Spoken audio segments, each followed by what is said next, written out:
നാറാണത്ത് ഭ്രാന്തൻ ജനിച്ച കഥ അറിയാം.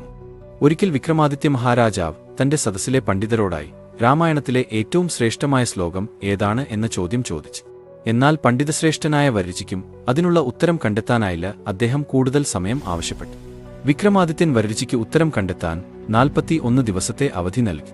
അങ്ങനെ ഉത്തരം കണ്ടെത്താനായി യാത്ര തുടങ്ങി. എന്നാൽ എത്ര അലഞ്ഞിട്ടും ഉത്തരം കണ്ടെത്താൻ കഴിഞ്ഞില്ല. 40-ാം ദിവസം വനത്തിലൂടെയുള്ള യാത്രാമധ്യേ അദ്ദേഹം ഒരു ആൽമരച്ചുവട്ടിലിരിക്കെ ഉറങ്ങിപ്പോയി. ആ ആൽമരം വനദേവതമാരുടെ വീടായിരുന്നു. അവർ അടുത്തുള്ള പറയി വീട്ടിൽ പ്രസവത്തിനു പോയിരിക്കുകയായിരുന്നു. വരരുചി ഉണർന്നപ്പോഴേക്കും അവർ തിരിച്ച് എത്തി വനദേവതമാർ സംസാരിക്കുന്നത് കേൾക്കാനിടയായി. ആ പറയ്ക്കുണ്ടായ പെൺകുഞ്ഞിന്റെ ഭാവി ഭർത്താവാരായിരിക്കും എന്ന കൂട്ടുകാരുടെ ചോദ്യത്തിന് മാം വിദ്ധി എന്നതുപോലും അറിയാത്ത ഈ വരരുചിയായിരിക്കും എന്നായിരുന്നു വനദേവതമാർ പറഞ്ഞു. പെട്ടെന്ന് ശ്ലോകം ഓർമ്മ വരികയും വരരുചി വിക്രമാദിത്യ സദസ്സിൽ എത്തുകയും ഈ ശ്ലോകം വ്യാഖ്യാനിക്കുകയും ചെയ്തു.